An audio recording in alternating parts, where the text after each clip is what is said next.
In a world where we are becoming more connected, the Camus lineup of state-of-the-art heating appliances are ready to enter this revolutionary phase in building automation. The Camus DynaFlame, Dynamax HS, DynaForce, and Advantus series of appliances operate using the Honeywell Solar, which is equipped with Modbus RTU communication as standard equipment. The specifications to communicate over Modbus RTU is detailed here. This provides over 100 different parameters to allow for BMS communication to view boiler operation.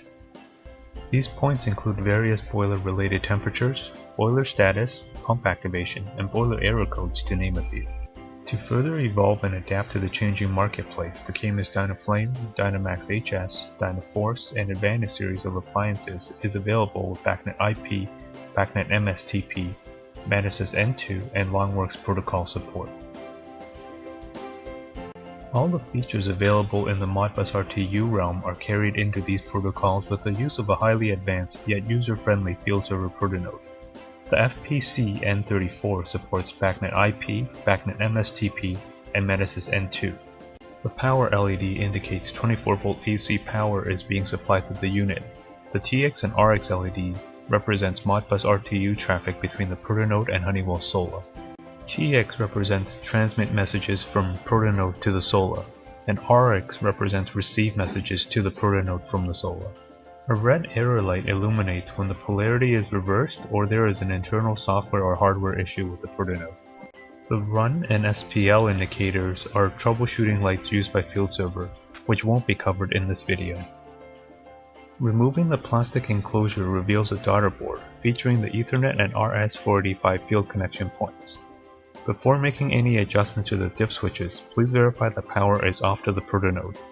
The 8 dip switches on the daughter board are all to be in the off position, except when using Advantus N2. In this instance, the A1 dip switch is placed in the on position. There are 2 sets of dip switches on the motherboard. The S dip switches govern the number of boilers that will be communicating with the Protonode, along with the BMS protocol dictated by the front end. For a BacNet IP 1 boiler application, the S dip switches are set in this manner. For a BacNet MSTP 4 boiler application, the S dip switches are set in this manner. The B dip switches are only used for a BacNet MSTP front end. For a 38,400 bits per second connection, the B dip switches are set in the following manner. For a 76,800 bits per second connection, the B dip switches are set in the following manner. The A dip switches are used to assign a network address to the Protonode so that it can be identified by the front end. You can assign an address of 0 to 255 using the A dip switches. The default network address is 3, and the dip switch address settings can be seen here. For a network address of 100, the dip switch settings are as shown.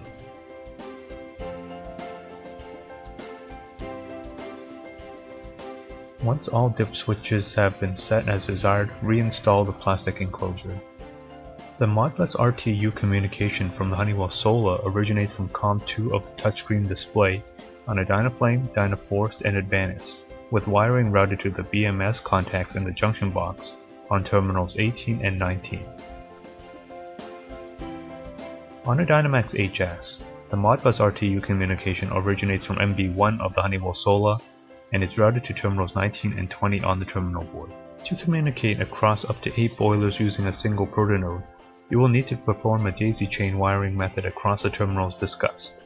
The Protonode cannot share the same daisy chain as the lead lag wiring. You will now turn power onto the boiler and verify the connection settings on the Honeywell Solar. Press the Honeywell Solar icon. In order to proceed with the programming, you must be logged in as an installer.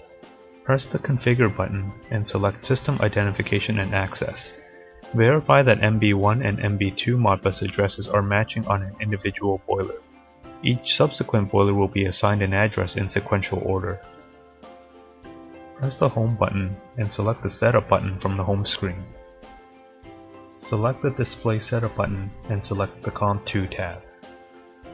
Check that COM2 port is enabled and press Save. Select the Gateway tab and check Enable Port for Modbus Gateway. Select COM2 port as your Modbus port and press Save. Press the back button and select Display Diagnostics. On this screen, you will see that COM2 should be enabled, and if programming is performed correctly, you will see the TX and RX indicators flashing. Furthermore, in this instance, if one were to verify the DC voltage across the BMS contacts, you will observe a reading of 3 to 4 volts DC. Common issues with Modbus RTU miscommunication between the Honeywell SOLA include incorrect polarity of the daisy chain wires, incorrect assignment of the Modbus addresses for the Honeywell SOLA.